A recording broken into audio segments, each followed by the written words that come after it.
He came and took Simon Peter's mother-in-law by the hand and lifted her up. Then the fever left her, and she began to serve them. Now Jesus had just performed an exorcism in the synagogue at Capernaum and come back for the midday meal and healed Simon Peter's mother-in-law. What she had or how he healed her, we don't know. But he healed her, and she got up and began to serve them. And serve here means a kind of meal service, cooking and making people welcome in her home and at her table. Simon Peter's mother-in-law had been healed, but in this context, it doesn't just mean that she felt better. It also means that she was able to return to her web of relationships. Her society valued hospitality, especially towards strangers in her home, and there was Jesus without a thing to drink or eat. She had a role to play in her world, and being ill kept her from it. Her role may have been a very small one. Her relationships may have been mostly within her own home. But when healed, she went back to fulfilling them as best she could. You know, we have this image of being healed as coming back to physical health. In the Bible, and especially in the Gospel of Mark, being healed means your relationships, especially your familial relationships, are made whole.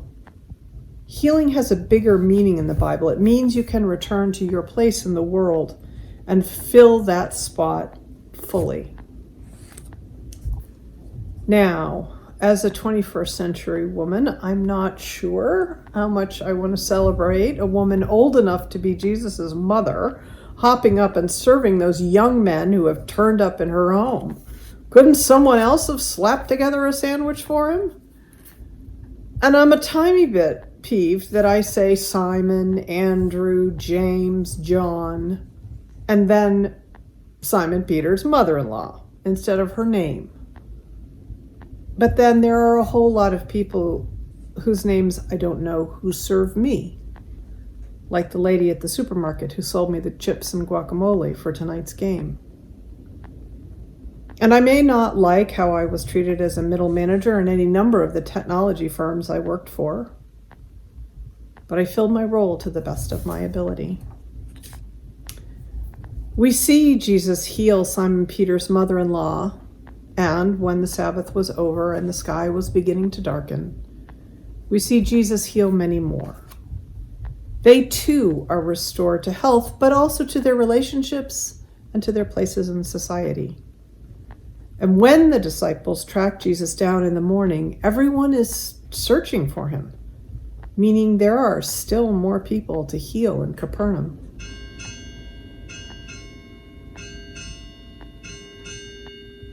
Jesus says they should move on to other towns in the Galilee, preaching and healing and casting out demons.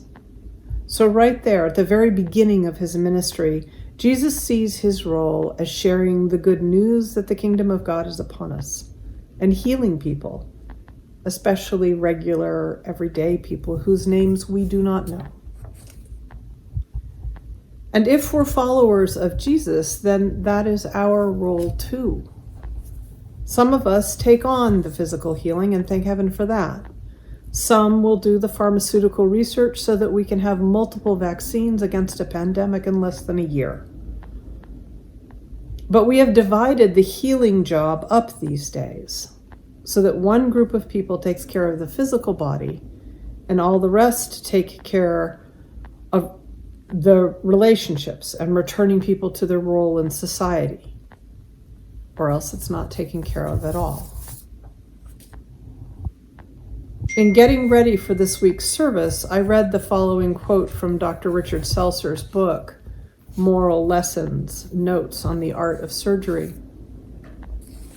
He said, "I stand by the bed where a young woman lies, her face post-operative, her mouth twisted, palsy, clownish. A tiny twig of the facial nerve, the one to the muscles of her mouth, has been severed. To remove the tumor in her cheek, I had to cut the little nerve. The young husband is in the room. He stands on the opposite side of the bed, and together they seem to dwell in the evening lamplight, isolated from me, private. Will my mouth always be like this, she asks. Yes, I say, it will. It is because the nerve was cut. She nods and is silent. But the young man smiles. I like it, he says. It's kind of cute. He bends to kiss her crooked mouth, and I am so close that I can see how he twists his own lips to accommodate her, to show her that their kiss still works. I hold my breath and let the wonder in.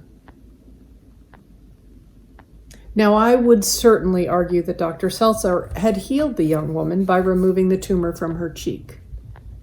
But let's give the young husband some credit for healing too. He healed something in the young woman that Dr. Seltzer couldn't reach. In this time of pandemic, when even the most social of social events, the Super Bowl party, is now to be done in lockdown, there's a lot of healing that still needs to be done. Relationships have faded because we've had to stay apart, because we couldn't put our arms around people.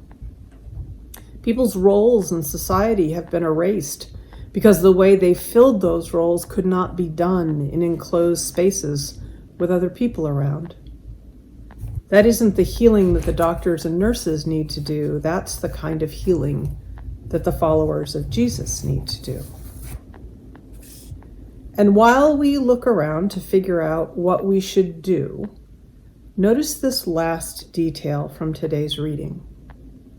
After a day of healing and exorcism, after healing in the synagogue and in a private home and in the street, after healing men and women, in the morning, while it was still very dark, Jesus got up and went out to a deserted place, and there he prayed.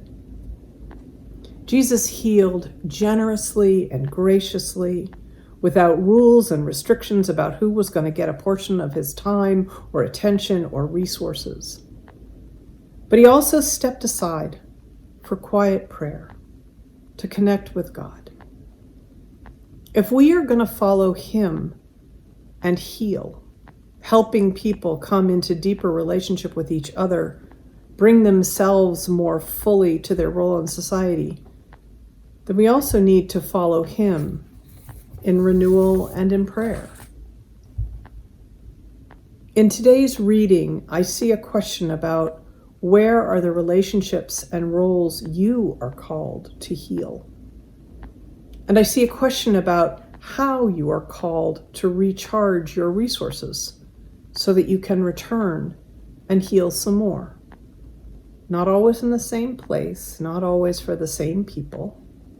And sometimes you will be called to move on while the work still feels a bit unfinished. But in this time of pandemic, we all need all the healing we can get. Amen. Amen.